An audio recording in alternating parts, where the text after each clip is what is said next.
ખૂબ જ મોટી વિગતો સામે આવી રહી છે। સુરતમાં નકલી ડિમોલિશનના સીસીટીવી સામે આવ્યા છે। ઘટના પહેલાના સીસીટીવી ફૂટેજ સામે આવ્યા છે। ડિમોલિશન મામલે સુરત પોલીસની ભૂમિકા અહીંયા શંકાસ્પદ દેખાઈ રહી છે। એસએમસીની સાથે પોલીસ પણ જવાબદાર હોવાની ચર્ચા છે। ઉચ્ચ અધિકારીઓ ડિમોલિશન પહેલા સ્થળ પર પહોંચ્યા। પોલીસ મકાન ખાલી કરાવવાનું કહેતી હોવાનો આરોપ અહીંયા લાગ્યો છે। સીસીટીવીમાં પોલીસ અને અધિકારીઓની શંકાસ્પદ હાજરી જોવા મળી છે। રાકેશ બ્રહ્મભટ્ટ અમારી સાથે સીધા સંવાદદાતા અહીંયા જોડાઈ ચૂક્યા છે। રાકેશ, જે પ્રકારના સીસીટીવી સામે આવ્યા છે, ચોક્કસ અહીંયા પોલીસની ભૂમિકા શંકાસ્પદ જણાઈ રહી છે, અપડેટ શું?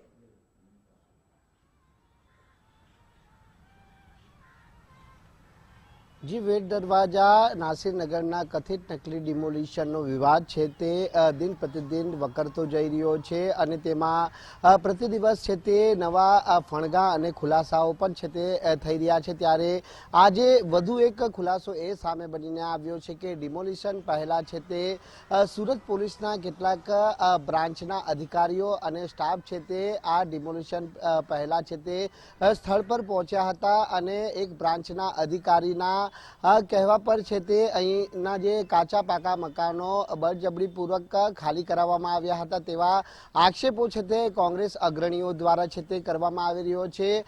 કોંગ્રેસ અગ્રણીઓ અને અસરગ્રસ્તો દ્વારા કેટલાક વિડીયો ફૂટેજ અને જે સીસીટીવી ફૂટેજ છે તે જાહેર કરવામાં આવ્યો છે, જેમાં એક સીસીટીવી ફૂટેજની અંદર સુરતની એક બ્રાન્ચના ઉચ્ચ અધિકારી છે તે આ ફૂટેજની અંદર ડિમોલિશન પહેલા છે તે જોવા મળી રહ્યા છે। આ સાથે જ બ્રાન્ચના પીઆઈ હોય કે પછી સ્ટાફ પણ છે તે ત્યાં મોજૂદ જોવા મળી રહ્યા છે। એટલે જે પ્રમાણેના આક્ષેપો કરવામાં આવી રહ્યા છે કે જે કાચા પાકા મકાનોના જે અસરગ્રસ્તો હતા તેમને ધમકાવવામાં આવ્યા હતા અને બળજબરીપૂર્વક મકાનો ખાલી કરાવવામાં આવ્યા હતા। આ આક્ષેપો માત્ર કરાયા છે, પરંતુ આ આક્ષેપો કેટલા તથ્ય છે તે તપાસનો વિષય બની રહે છે। કારણ કે 30મી મેના રોજ જ્યારે આ ડિમોલિશન હાથ ધરાયું ત્યારે કોઈ પણ નોટિસ અથવા મૌખિક જાણકારી છે તે અસરગ્રસ્તોને આપવામાં આવી નહોતી અને 100થી વધુ મકાનો છે તે તોડી પાડવામાં આવ્યા હતા અને હવે આ અસરગ્રસ્તો ન્યાય માટે ઝંખી રહ્યા છે। મહત્વની બાબત એ પણ બનીને સામે આવી છે કે આજે 13 દિવસ જેટલો સમય વીતી ગયો છે અને હજી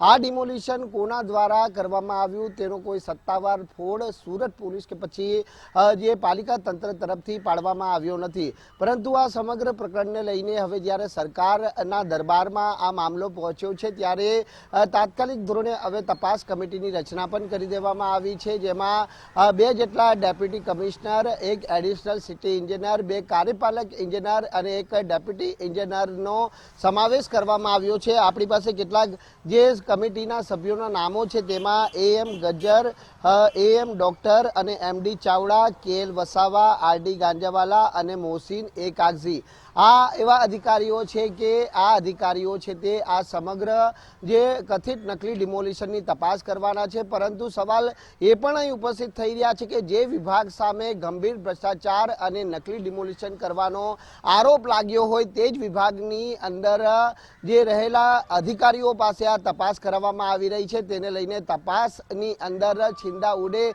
તેવા આરોપો પણ છે તે અહીં ક્યાંક કોંગ્રેસ અગ્રણીઓ દ્વારા કરવામાં આવી રહ્યા છે। એટલે અન્ય વિભાગ પાસે આ તપાસ કરાવવામાં આવે તેવી લાગણી અને માંગણી પણ છે તે વ્યક્ત કરવામાં આવી છે। સરકાર તરફથી આ મામલે શું કોઈ એસઆઈટીની રચના કરવામાં આવશે કે કેમ તેના ચર્ચાઓ પણ છે તે જોરશોરથી ચાલી રહી છે। કારણ કે જે પદાધિકારીઓને જ્યારે ગાંધીનગરનું તેડું આવ્યું હતું ત્યારે બંધ બારણે છે તે થયેલી બેઠકની અંદર પણ નાસિરનગરના આ મુદ્દા અંગે ચર્ચા કરવામાં આવી છે। પરંતુ શું આ સમગ્ર પ્રકરણની અંદર કસૂરવાર અધિકારીઓ સામે કોઈ પગલાં ભરાશે કે કેમ તે એક સવાલ અહીં ઉપસ્થિત થઈ રહ્યા છે।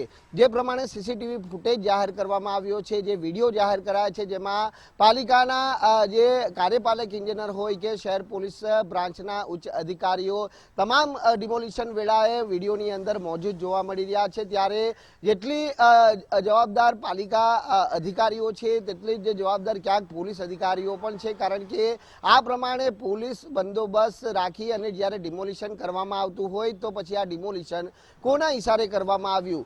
ચર્ચાઓ મુજબ સુરતના નામી 2 બિલ્ડરોના ઈશારે આ સમગ્ર જે કથિત નકલી ડિમોલિશન કરાવવામાં આવ્યું હોવાની ચર્ચાઓએ ભારે જોર પકડ્યું છે. ત્યારે હવે તપાસના અંતે જ આ સમગ્ર પ્રકરણની અંદર હવે શું નવા ખુલાસા થાય છે અને શું અધિકારીઓ સામે કાયદેસરની ફોજદારી ગુનો દાખલ થશે કે કેમ તે એક મોટો સવાલ બનીને અહીં ઉપસ્થિત થઈ રહ્યો છે. જી બિલકુલ, આભાર વિગત બદલ.